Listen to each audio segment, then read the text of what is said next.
geser ya bang.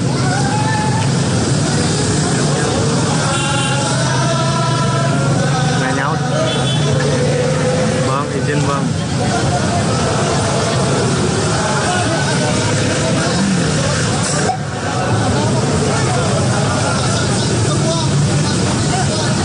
Udah unik.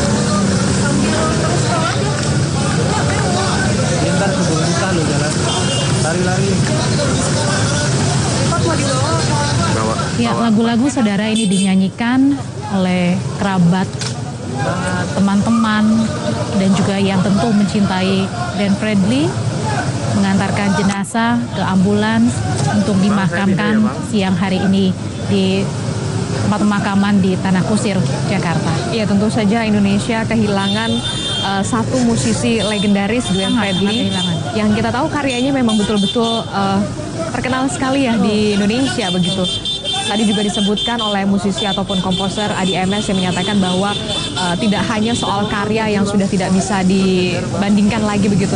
Ini juga sosok Glenn Fredly yang peduli terhadap sesama, peduli sesama dengan musisi dan juga kepada lingkungan, itu yang kemudian membekas sekali di hati ya. Betul, itu juga yang sangat pastinya ya dikenang oleh Mas Adi MS ya, dari Glenn Fredly ya Mas ya. Beliau coba kita ingat waktu tsunami ada melanda Aceh dulu. Betul. Dia kan langsung bikin lagu Kita Untuk Mereka, kemudian menggalang donasi untuk itu, bantuan. Kemudian dari banyak konser-konser Glenn itu umumnya tuh dia kumpulkan hasilnya itu untuk berdonasi untuk korban kebakaran di Kalimantan dan sebagainya. Yang selalu ada di pikiran dia tuh bukan mengenai dia sendiri, memperkaya dia sendiri dan sebagainya, tapi dia selalu peduli bagaimana dengan bakatnya dia bisa memberikan arti, manfaat buat sekelilingnya. Itu luar biasa. Terus dia juga sebagai salah satu pejuang Indonesia Timur ya, yang menurut saya kagum sekali bagaimana dengan karyanya dia mengangkat bakat-bakat orang-orang Indonesia Timur, NTT, Maluku, itu kan banyak bakat bola, bakat musik dan sebagainya, alamnya yang bagus, bagaimana dia akhirnya memproduksi film kalau nggak salah yang Cahaya dari Timur itu. Wah, luar biasa, saya geleng-geleng kepala bagaimana dia bukan hanya idealis dalam pikiran, tetapi nyata. Jadi tindakan, jadi manfaat, itu luar biasa. Dan saya yakin dengan adanya Glenn Fredly untuk musik Indonesia ini juga menambah kepercayaan diri tentunya ya. Untuk orang-orang Timur, oke, saya juga bisa berkarya loh untuk Indonesia dan bisa menghasilkan musik yang sebegitu luar biasanya untuk Indonesia. Betul. Kita tahu bahwa Indonesia bagian timur kan untuk waktu yang cukup lama dulu itu kan kurang perhatian ya. Pembangunan di sana itu dibanding yang di barat gitu ya, karena dekat ibu kota dan sebagainya.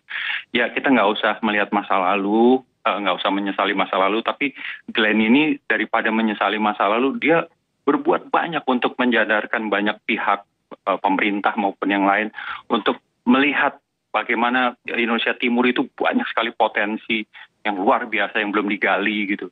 Dan untuk bisa digali harus diperhatikan pembangunannya. Dan itu Glenn, kalau Indonesia Timur itu mulai lebih bergairah pembangunannya, saya kira Glenn salah satu sosok ikonik yang berpengaruh untuk itu gitu. Oke, terakhir pesan apa atau kalimat apa Mas Adi yang paling diingat dari sosok Glenn Fredly ini? Kalimat apa yang paling diingat dari Glenn Fredly? Waduh, kebanyakan. Banyak sekali. Saya kalau diskusi sama Glenn itu, padahal saya jauh lebih tua dari Glenn, tapi saya banyak belajar dari Glenn soal kehidupan. Jadi kata-katanya yang, waduh, terlalu banyak saya lupa. Tapi overall saya ingin orang seperti Glenn ini jangan meninggal sia-sia. Insya Allah Glenn memberikan inspirasi bagi kita semua bahwa sebagai seniman, sebagai musisi, kita memang perlu memelihara dan menyalurkan bakat, kemudian berkarya, menghibur, tapi juga kita tidak boleh takut untuk bersuara, bersikap, untuk aktif dalam kegiatan-kegiatan sosial, isu lingkungan, kemudian memberikan manfaat buat banyak orang, tidak hanya kesenian saja, tetapi lebih dari itu. Glenn memberikan inspirasi bagi kita semua. Glenn memberikan inspirasi buat kita semua. Terima kasih musisi Mas Adi MS yang sudah berbagi kisahnya juga bersama dengan Glenn Fredly.